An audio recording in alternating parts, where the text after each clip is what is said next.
ത്രിയേക ദൈവത്തിൻ്റെ വലിയ തിരുനാമം മഹത്വപ്പെടുമാറാകട്ടെ.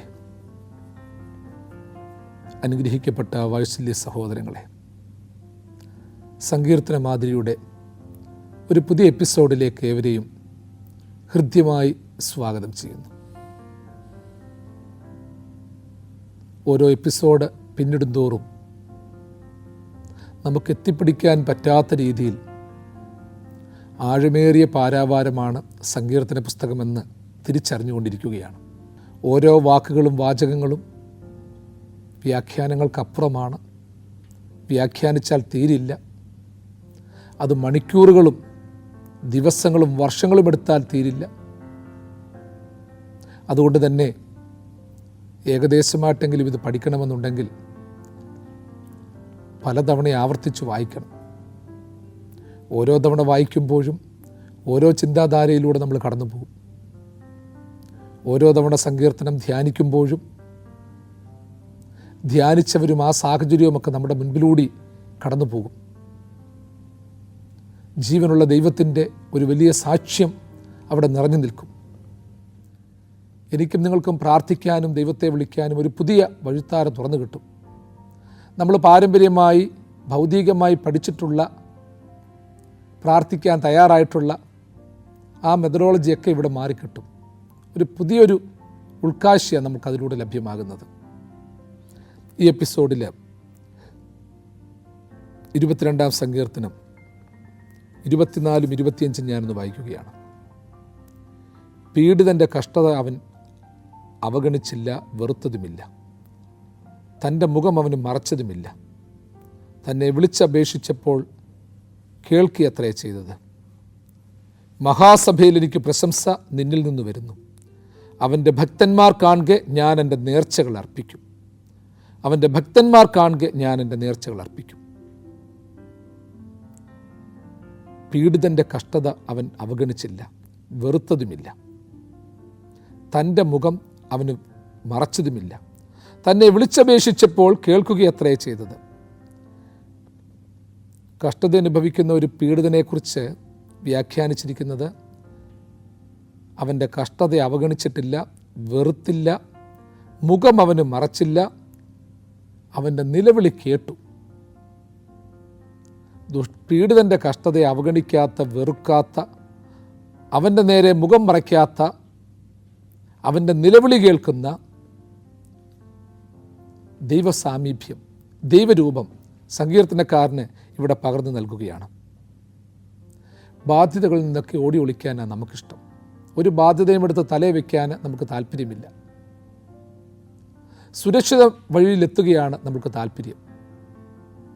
രക്ഷപ്പെട്ടവരും നന്നായി കിടക്കുന്നവരും നമ്മളുടെ ആളുകളാണെന്ന് പറയുന്നതിലാണ് നമുക്ക് സന്തോഷം. ഞാൻ പഠിപ്പിച്ച വിദ്യാർത്ഥി നന്നായി കിടക്കുന്നു, എൻ്റെ മക്കൾ അനുഗ്രഹിക്കപ്പെട്ടു, എൻ്റെ സഹോദരങ്ങൾ നല്ല നിലയിലെത്തി, എൻ്റെ മാതാപിതാക്കൾ ശാന്തമായ വാർദ്ധക്യത്തിൽ എത്തിച്ചേർന്നു, എൻ്റെ പഠനവും ഞാനും എൻ്റെ ഭാവിയും സുരക്ഷിതമായി. ഇങ്ങനെയൊക്കെ നമ്മൾ പലപ്പോഴും ജീവിതത്തിൻ്റെ സൗഭാഗ്യാവസ്ഥയെ വിലയിരുത്താറുണ്ട്. വിലയിരുത്തണ്ടെന്നൊന്നും പറയുന്നില്ല, തീർച്ചയായിട്ടും വിലയിരുത്തണം. അവനവൻ്റെ ജീവിതഗതികളെക്കുറിച്ച്, ദൈവം നടത്തിയ നടത്തിപ്പിനെക്കുറിച്ചൊക്കെ ക്രിയാത്മകമായി വിലയിരുത്താം. എന്നാൽ നമ്മൾ പലപ്പോഴും ചില കാര്യങ്ങളൊക്കെ അങ്ങ് മറക്കും. പ്ലേറ്റോയുടെ റിപ്പബ്ലിക് എന്ന് പറയുന്ന ഗ്രന്ഥത്തിൽ ഒരു വ്യാഖ്യാനമുണ്ട്. അദ്ദേഹം സ്വപ്നം കാണുന്ന, ലക്ഷ്യം വയ്ക്കുന്ന, അദ്ദേഹത്തിൻ്റെ ഭാവനയിലുള്ള ഒരു റിപ്പബ്ലിക്കിൽ, ഒരു രാജ്യത്ത് അന്ധരില്ല, ബധിരരില്ല, മൂകരില്ല, തളർവാദികളില്ല, മന്ദബുദ്ധികളില്ല, അങ്ങനെയൊന്നുമില്ലാത്ത ഒരു രാജ്യത്തെ, ഒരു റിപ്പബ്ലിക്കിനെ പ്ലേറ്റോ സ്വപ്നം കാണുന്നു. നമ്മുടെ കർത്താവ് അവതരിച്ചത് അങ്ങനെയുള്ള ഒരു റിപ്പബ്ലിക്ക് സ്ഥാപിക്കാനല്ല, നീതിമാന്മാരെയല്ല, പാപികളെ എത്രയും ഞാൻ രക്ഷിക്കാൻ വന്നത്, കാണാതെ പോയ ആടിനെ തേടിയാണ് ഞാൻ വന്നത്. കാണാതെ പോയ ആടിനെ തേടി വന്നു എന്ന് പറഞ്ഞ ഇടയൻ നമുക്കൊരു വലിയൊരു വെളിച്ചം നൽകിയിട്ടുണ്ട്, ഒരു വഴിത്താര തുറന്നു തന്നിട്ടുണ്ട്. സ്വപ്നം കാണണ്ട എന്നും ദർശനങ്ങൾ വേണ്ട എന്നും ഒന്നും പറയുന്നില്ല.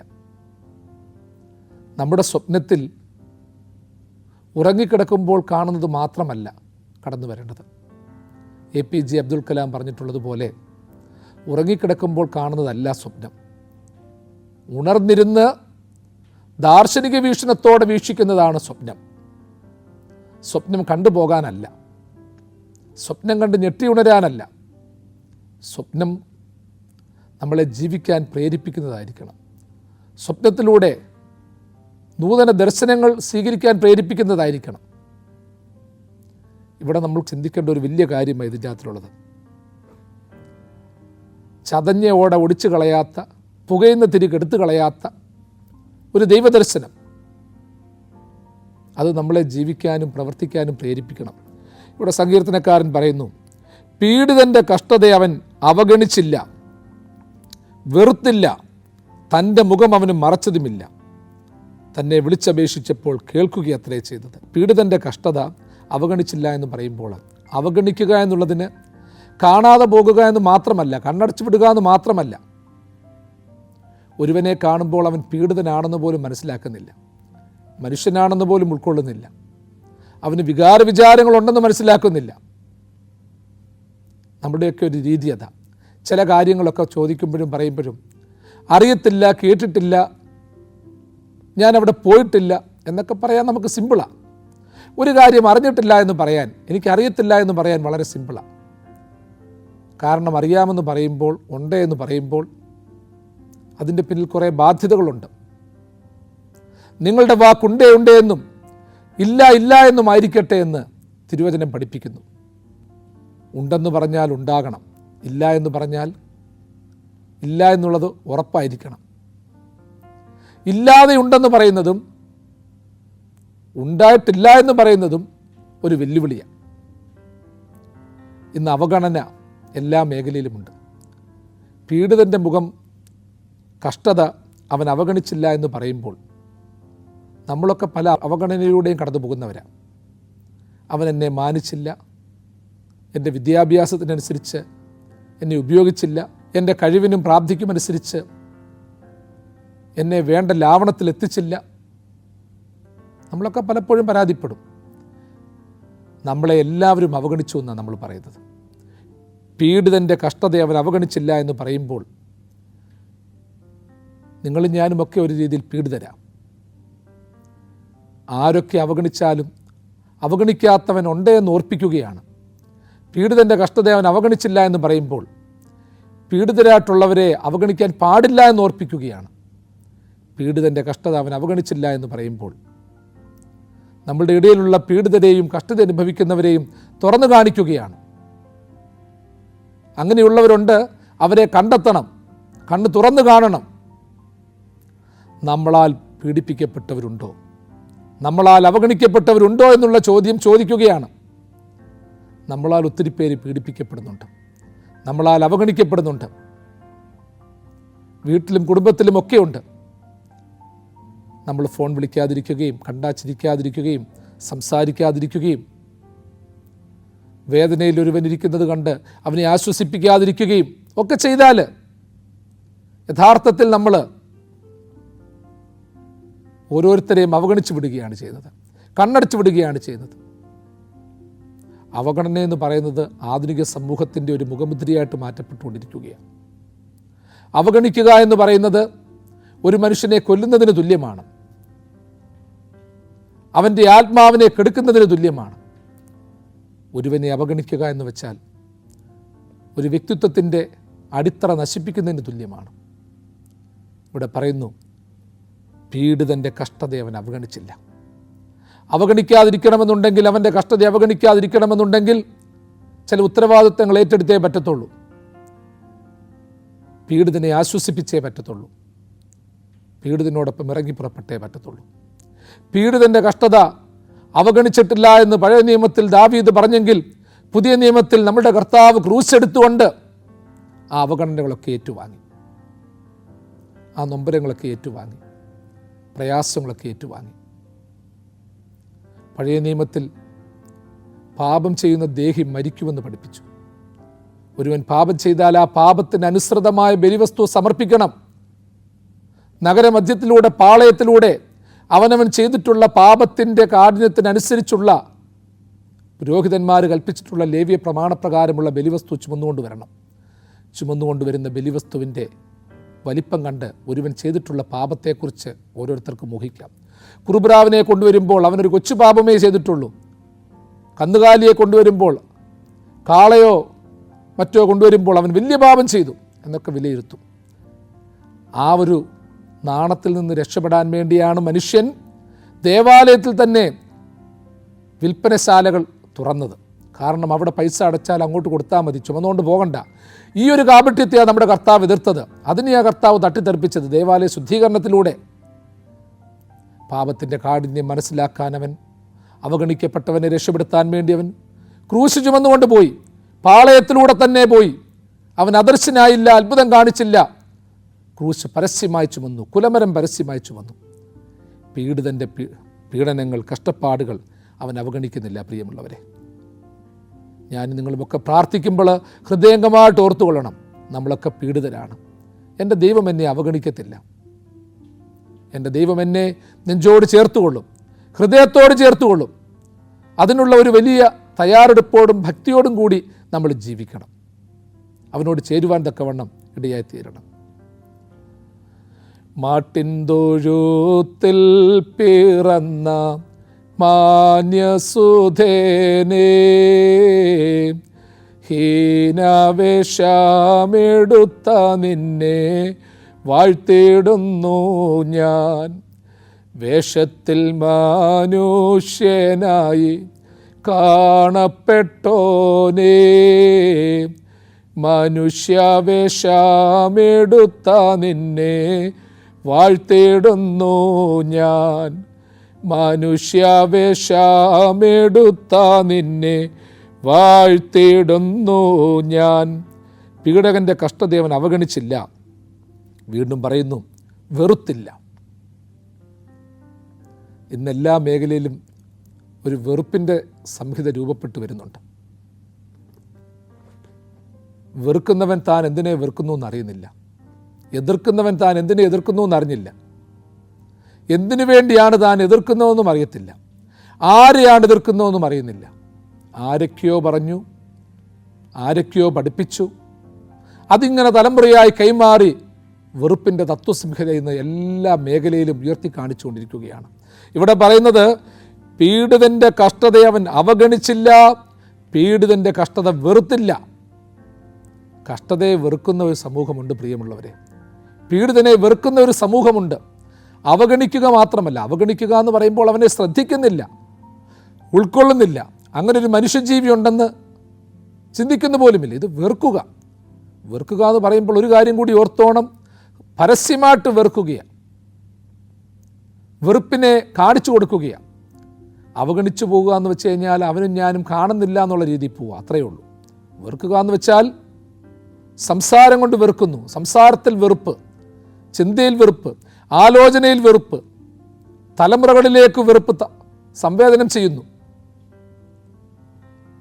പീഡിതനെ വെറുക്കുന്ന ഒരു സമൂഹം. നമ്മളും ചിലപ്പോൾ ചിലരെയൊക്കെ വെറുക്കും, നമ്മളെ മറ്റു ചിലർ വെറുക്കും. ഒരുവൻ പീഡിതനാണെന്ന് കണ്ടാൽ അവനിൽ നിന്ന് ഒഴിഞ്ഞു പോകാൻ ശ്രമിക്കും. വെറുപ്പ് ആർക്ക് വേണ്ടിയാണ്? വെറുപ്പ് എന്തിനു വേണ്ടിയാണ്? വെറുപ്പിൻ്റെ ലക്ഷ്യമെന്താണ്? പ്രാർത്ഥനയോട് ദൈവസന്നിധിയിൽ നമുക്ക് ചോദിക്കാം. എൻ്റെ ദൈവമേ, നീ പീഡിതനെ വെറുത്തില്ലല്ലോ, ഞാനും വെറുക്കാൻ പാടില്ല. ഞാൻ പീഡിതനാകുമ്പോൾ ദൈവമേ, മറ്റുള്ളവരെന്നെ വെറുക്കല്ലേ. അവർ വെറുക്കാതിരിക്കണമെന്നുണ്ടെങ്കിൽ ഞാനും വെറുപ്പ് പുലർത്താൻ പാടില്ല.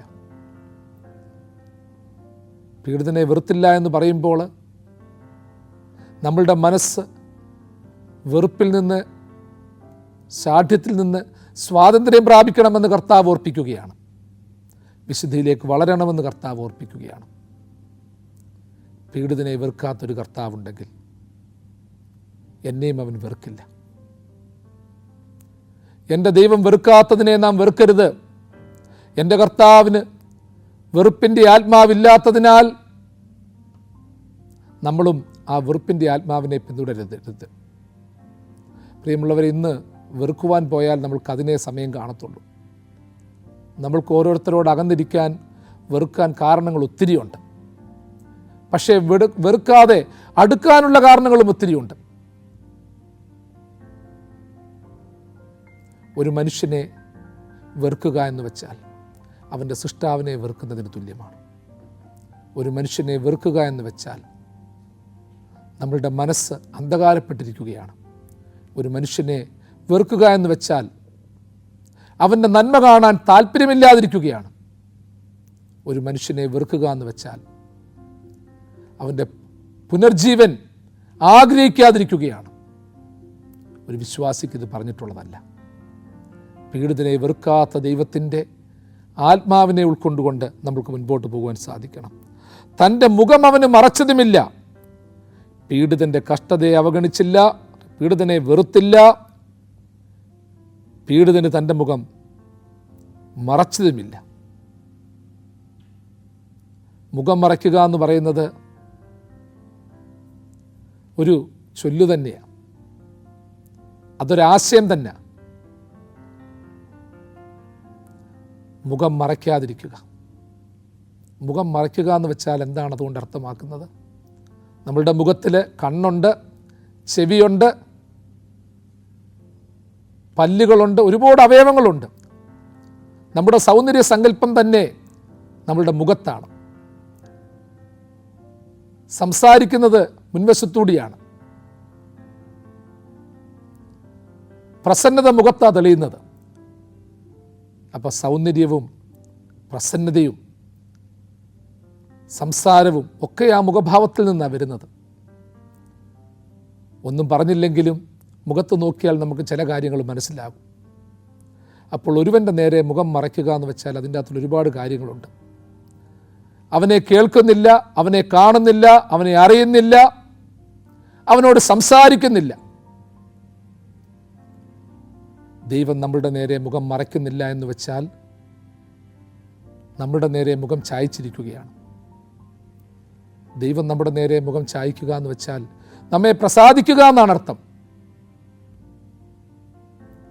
നമ്മിൽ പ്രസാദിക്കുന്നൊരു ദൈവമുണ്ട്. നമ്മൾ മുഖം മറയ്ക്കുക എന്ന് വെച്ചാൽ നമ്മൾ മറ്റുള്ളവരോട് അപ്രീതിയായിട്ട് ഇടപെടുകയാണ്, അപ്രിയത്തോട് ഇടപെടുകയാണ്. മറരുതേ മുഖം മറയ്ക്കരുതേ, തള്ളരുതെന്നെ തള്ളരുതേ. മറരുതേ മുഖം മറയ്ക്കരുതേ, തള്ളരുതെന്നെ തള്ളരുതേ. മരുഭൂവാമിഹത്തിൽ ഞാൻ അഭയാർത്തി, കരങ്ങളിൽ ജലമില്ല കുടിപ്പാനായി, അടുത്തെങ്ങും തണലില്ല വസിപ്പാനായി. അവിടെയും നിന്നുകം മറയ്ക്കരുതേ, കരയുന്ന കാക്കകൾക്കാഹാരം, നടക്കുന്ന മൃഗങ്ങൾക്കിരയും നീ, കൊടുക്കുന്ന താതനെ അറിവാനായി. ഹൃദയത്തെ തുറക്കാനിദിനം തോറും, കരയുന്ന കാക്കകൾക്കാഹാരം, നടക്കുന്ന മൃഗങ്ങൾക്കിരയും നീ, കൊടുക്കുന്ന താതനെ അറിവാനായി. ഹൃദയത്തെ തുറക്കാനിദിനം തോറും, മറരുതേ മുഖം മറയ്ക്കരുതേ, തള്ളരുതെന്നെ തള്ളരുതേ. അതെ, നമ്മൾ ദൈവത്തോട് ദൈവമേ നീ മുഖം മറയ്ക്കരുതേ എന്ന് പ്രാർത്ഥിക്കുകയാണ്. എന്നെ നീ തള്ളരുതേ എന്ന് പ്രാർത്ഥിക്കുകയാണ്. പിതാക്കന്മാർ അങ്ങനെ നമുക്ക് ചൊല്ലിത്തന്നു. പീഡിതൻ്റെ മുഖത്തിന് നേരെ മുഖം മറയ്ക്കാതെ അനുഗ്രഹിച്ച ഒരു ദൈവമുണ്ട്. നമുക്കും നമ്മളുടെ മുഖം ശോഭിതമാക്കാം. എൻ്റെ മുഖം അന്വേഷിപ്പീൻ എന്ന് നിങ്കിൽ നിന്ന് കൽപ്പന വന്നു എന്ന് സങ്കീർത്തനക്കാരൻ പറഞ്ഞിട്ടുണ്ട്. ദൈവത്തിൻ്റെ മുഖം നമ്മൾ അന്വേഷിക്കണം. എൻ്റെ ദൈവം എനിക്ക് നേരെ മുഖം മറയ്ക്കുന്നില്ല. ഞാൻ പറഞ്ഞല്ലോ, മുഖം മറയ്ക്കില്ല എന്ന് പറയുമ്പോൾ മുഖം അതിൻ്റെ അകത്തിൽ ഒത്തിരി കാര്യങ്ങളാണ്. കണ്ണും കാതും നാവും സൗന്ദര്യവും ആശയങ്ങളും ശബ്ദവും ഒക്കെ ആ മുഖഭാവത്തിലുണ്ട്. അപ്പം മുഖം മറയ്ക്കുന്നില്ല എന്ന് പറയുമ്പോൾ എൻ്റെയും നിങ്ങളുടെയും നേരെ കണ്ണ് തുറന്നിരിക്കുന്ന, ചെവി തുറന്നിരിക്കുന്ന, നമ്മുടെ നേരെ വാ മൂടാതിരിക്കുന്ന, തൻ്റെ സുന്ദരമുഖത്തെ നമുക്ക് പ്രകാശിപ്പിക്കുന്ന ഒരു ദൈവത്തിൻ്റെ അനുഭവമാണ് നമ്മൾക്ക് കാണിച്ചു തരുന്നത്. നമ്മളും അത്തരക്കാരായിരിക്കാൻ തക്കവണ്ണം ശ്രമിക്കണം പ്രിയമുള്ളവരെ. ഇരുണ്ട മുഖം കാണിക്കരുത്. മുഖം മറച്ചു കഴിഞ്ഞാൽ കപടമുഖമായി മാറ്റപ്പെടും, പല വേഷം കെട്ടലുകളായി മാറ്റപ്പെടും. വേഷങ്ങൾ ജന്മങ്ങൾ, വേഷം മാറാൻ നിമിഷങ്ങൾ, നാം അറിയാതാടുകയാണ് ഈ ജീവിത വേഷം. ദുഃഖത്തിനൊരു വേഷം, സന്തോഷത്തിന് പുതുവേഷം, അങ്ങനെ പല വേഷം കെട്ടലുകളുണ്ട്. മുഖത്ത് നമുക്ക് പുഞ്ചിരി ഇല്ലെങ്കിലും നമ്മൾ ചിരി ചിലപ്പോൾ നടിക്കും, സ്നേഹമില്ലെങ്കിലും സ്നേഹം നമ്മൾ നടിക്കും. അതൊക്കെ നാട്യം മാത്രമാണ്. പക്ഷേ മുഖം മറയ്ക്കാതിരിക്കുക എന്ന് പറയുന്നത് മനസ്സിലുള്ള നന്മ പ്രകടമാക്കുക, ഒന്ന് വെച്ചുകൊണ്ട് മറ്റൊന്നിൻ്റെ പിന്നാലെ പോകാതിരിക്കുക, ഒന്ന് വെച്ചുകൊണ്ട് ഒന്ന് ചിന്തിച്ചുകൊണ്ട് മറ്റൊന്ന് പറയുക. ഇതിൽ നിന്നൊക്കെ ഒരു മോചനം നമുക്ക് ആവശ്യമാണ്. എൻ്റെ ദൈവം തന്നെ വിളിച്ചപ്പോൾ അവൻ്റെ മുഖം എൻ്റെ നേരെ പ്രകാശിപ്പിച്ചു. 34-ാം സങ്കീർത്തനം 5-ാം വാക്യത്തിൽ പറയുന്നു, അവങ്കിലേക്ക് നോക്കിയവർ പ്രകാശിതരായി, അവരുടെ മുഖം ലജ്ജിച്ചു പോയതുമില്ല. ഈ എളിയവൻ നിലവിളിച്ചു, യഹോവ കേട്ടു, സകല കഷ്ടത്തിൽ നിന്നും അവനെ വിടുവിച്ചു. അവങ്കിലേക്ക് നോക്കിയവർ പ്രകാശിതരായെങ്കിൽ നോക്കിയവർ അവൻ്റെ മുഖം കണ്ടു. പീഡിതർക്ക് നേരെ മുഖം മറയ്ക്കാത്ത ഒരു ദൈവമുണ്ട്. ഇന്ന് നമ്മളുടെ സാമൂഹ്യ ജീവിതത്തിലും സാംസ്കാരിക ആത്മീക ജീവിതത്തിലും അത്തരമൊരു തലമുണ്ടാകട്ടെ. ഹൃദയം പകരുന്ന ഒരു അനുഭവം ഉണ്ടാകട്ടെ. നമ്മളുടെ മുഖത്തിലൂടെ, നമ്മളുടെ ചിരിയിലൂടെ വലിയ സുവിശേഷങ്ങൾ രൂപപ്പെടട്ടെ. നമ്മളുടെ മുഖഭാവത്തിലൂടെ ഭക്തി സംവേദിപ്പിക്കാം. നമ്മുടെ മുഖഭാവത്തിലൂടെ ആത്മശക്തി പ്രാപിക്കാം. വീണ്ടും പറയുന്നു, തന്നെ വിളിച്ചപേക്ഷിച്ചപ്പോൾ കേൾക്കുകയത്രേ ചെയ്തത്. അപ്പോൾ പീഡിതൻ്റെ കഷ്ടത അവഗണിക്കത്തില്ല, പീഡിതനെ വെറുക്കുന്നില്ല, അവൻ്റെ നേരെ മുഖം മറയ്ക്കുന്നില്ല. ഇനി വീണ്ടും പറയുന്നു, അവൻ വിളിച്ചപ്പോൾ കേൾക്കുകയത്രേ ചെയ്തത്. പീഡിതനായവൻ, പീഡിപ്പിക്കപ്പെട്ടവൻ, ഒതുക്കപ്പെട്ടവൻ വിളിച്ചപ്പോൾ ദൈവം വിളി കേട്ടു.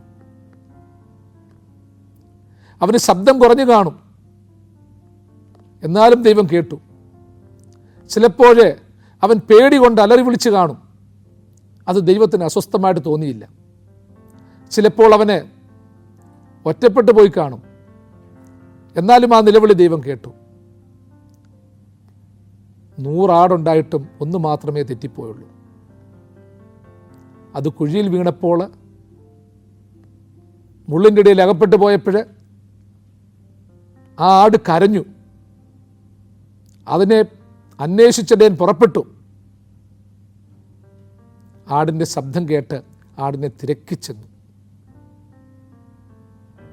ആയതുപോലെ പ്രിയമുള്ളവരെ, നമ്മുടെ നേരെ കാതടയ്ക്കാത്ത, നമ്മുടെ ശബ്ദം കേൾക്കുന്ന പീഡിതൻ്റെ നിലവിളിക്ക് ചെവി മറയ്ക്കാത്ത ദൈവം നമുക്കുണ്ടെന്നുള്ളൊരു വിശ്വാസം എപ്പോഴും നിലനിർത്തണം. അത് പങ്കുവെക്കുവാനിടയാകണം. ആ അനുഭവത്തെ നിറവോട് കാണുവാനിടയാകണം.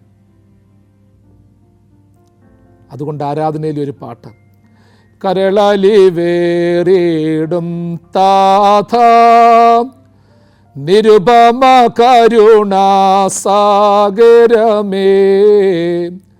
ദിനമിതിലങ്ങേക്കർപ്പിച്ചോ തിരുബലിയെ കൈക്കൊള്ളുക. അതൊരു വലിയൊരു അനുഭവമാണ്. പ്രാർത്ഥനയിലൂടെയും ആരാധനയിലൂടെയും നൊയമ്പനുഷ്ഠാനത്തിലൂടെയും ഒക്കെ പീഡിതരായ നമ്മൾ, പീഡ അനുഭവിക്കുന്നവരായ നമ്മൾ കർത്താവിൻ്റെ കാതിനെ തുറപ്പിക്കുന്നവരാകണം.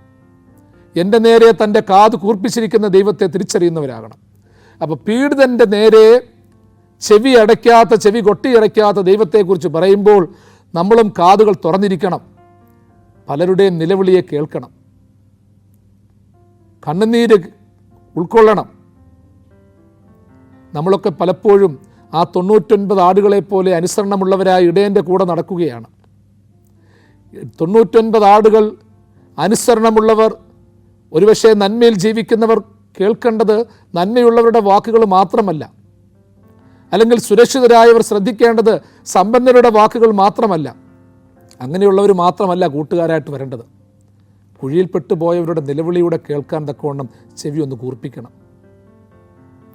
ഒരുവൻ്റെ പ്രാർത്ഥന ഇല്ലാതെ വരുമ്പോൾ അവൻ എന്താ പ്രാർത്ഥിക്കാത്തതെന്ന് ഒന്ന് ശ്രദ്ധിക്കണം. അവൻ അലക്ഷ്യമായി സംസാരിക്കുമ്പോൾ ആ അലക്ഷ്യ സംസാരത്തിൻ്റെ പിന്നിലെ കാരണം എന്തെന്നൂടെ ഒന്ന് കാത് കൂർപ്പിച്ച് നോക്കണം. ഒത്തിരി നിലവിളികൾ ഉയരുമ്പോൾ ലോക സന്തോഷത്തിൻ്റെ ഇടയിൽ നമ്മളത് കേൾക്കാതിരിക്കരുത്. ലോകത്തിൻ്റെ അട്ടഹാസങ്ങൾക്കിടയിൽ അമർന്നുപോയ അടിച്ചമർത്തപ്പെട്ട സ്വരം കേൾക്കാതെ പോകരുത്. ദൈവത്തിൻ്റെ വലിയ പ്രത്യേകതയാണ്. മാലാകമാരുടെ സ്തുതിഗീതങ്ങൾ ഉയരുമ്പോഴും വിശുദ്ധന്മാരുടെ സ്തുതിഗീതങ്ങൾ ഉയരുമ്പോഴും സാക്ഷ്യങ്ങളും പ്രസംഗങ്ങളും ഒക്കെ അവന് വേണ്ടി ഉയരുമ്പോഴും ദൈവം ഇങ്ങനെയുള്ളവരുടെ നിലവിളിയും കേൾക്കും. യേശുവേ ദാവീദ് പുത്രാ എന്നോട് കരുണ തോന്നണമേ എന്ന് നിലവിളിക്കുന്ന അന്നൻ്റെ നിലവിളിയും കേൾക്കും. നമ്മളുടെ സാക്ഷ്യം അതാകണം. ജീവിതത്തിലെ എല്ലാ നന്മയുടെ അനുഭവത്തിലൂടെയും സന്തോഷത്തിൻ്റെ അനുഭവത്തിലൂടെയും നമ്മൾ കടന്നു പോകുമ്പോൾ അതിൻ്റെ ആധിക്യത്തിനിടയിൽ ചിലതൊന്നും കേൾക്കാതെ പോകരുത്. ദൈവം ഏൽപ്പിച്ച ഉത്തരവാദിത്വവും ദൗത്യവും നടപടിയായി നിവർത്തിക്കുവാൻ തക്കവണ്ണം ഈ വേദപഠനം നമ്മെ സഹായിക്കട്ടെ. ദൈവം തൻ്റെ വലങ്കരം നീട്ടി നിങ്ങളെല്ലാവരെയും സദാകാലവും വാഴ്ത്തി അനുഗ്രഹിക്കുമാറാകട്ടെ.